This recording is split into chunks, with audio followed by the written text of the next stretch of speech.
Hi guys, I was doing some training courses with some friends last week and we were doing this bit about timing, and it really inspired me that we should probably sit down and talk about timing on YouTube as well, because phasers, though they are a huge part of programming, timing is literally everything, right? How are we getting from cue to cue, from look to look? How is this hit rippling out, rippling in, hitting in the right time, hitting with that snare correctly? I don't know. All these little things, they all involve timing. And I want to start another segment, maybe called Timing Tuesday. If you guys are into it, I don't know, let me know in the comments, please, if you want to see more. But before we can get into the part that I actually really want to talk about, which is like, if we hear a sound, how do we decide what that sound is going to be? What are the lights going to do in response to that sound? We really need to have a foundation of timing and how these features work in the desk before we can talk about how to make the lights do the thing, right? So over the next 3 weeks, we're going to start this timing segment together, and this first week is going to be about cue timing, how to use the cue and fade and delay keywords. Then we're going to talk about preset timing and working with cue parts and their timing as well. And the last thing we'll talk about is recipe timing. And then after those 3 weeks, I would really love to get into, okay, I heard this snare, I heard this hit, or I heard this transition to the chorus. How are we going to use the tools that we just built on to get from A to B with our lighting fixtures? But we've got to start with the basics. So let's get into it. When you're looking at a cue list, there are two columns for fade and delay. And there are actually two ways of viewing these columns. Now, if you've done any amount of theater or heard anyone use the phrase split timing, this is when we fade up with one amount of time and down with another. So if I take a look here, I'm going to go to Q3, and I'm just going to say Q fade 1/2.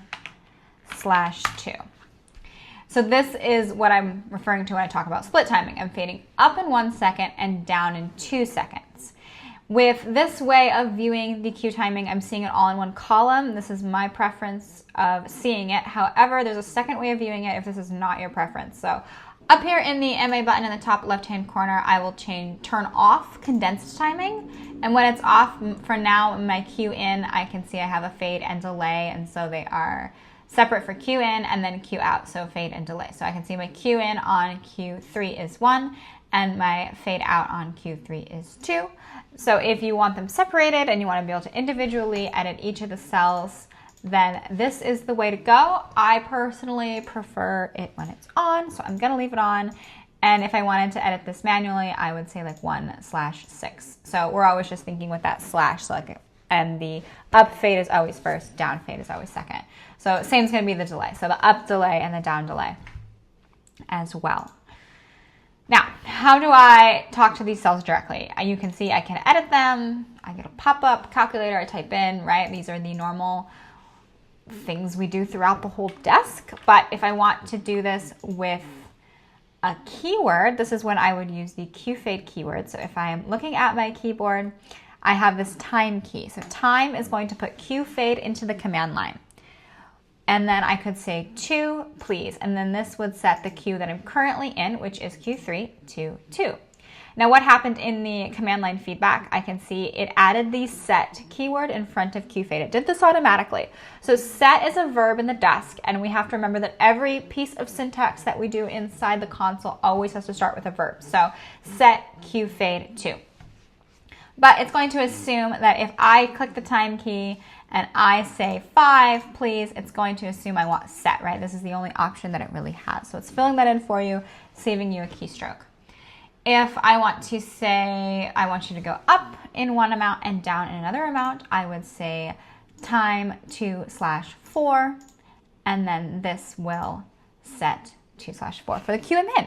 But if you want to change it for a cue that you're not in, I would have to just specify that. So I would say time 5 Q2, please. And this will set Q2 to a time of 5. And it did that automatically. So it added the set. It actually changed the order too. So like the proper order is set Q2 Q fade 5. So if I was putting that in a macro, that's the syntax I would need to use. However, it can go either way. So you could say Q5 time this or time this Q5, and the console is going to order that for you. which is really nice because especially if you're switching from another desk, like ETC that does it in a different order, it's nice that you can just use both in this way so your workflow doesn't change too much. The same as with delay, but this button is found by pressing time twice. So if I press time twice, it puts Q delay into the command line, but that's all gonna work the same way. So I can say 2, please, and now this set my delay for Q3 to 2. And it's the exact same concept, we're just gonna do it together for consistency's sake. I'm gonna press time, so Q delay 2/4, please. And now I'm going an up delay of 2 and a down delay of 4.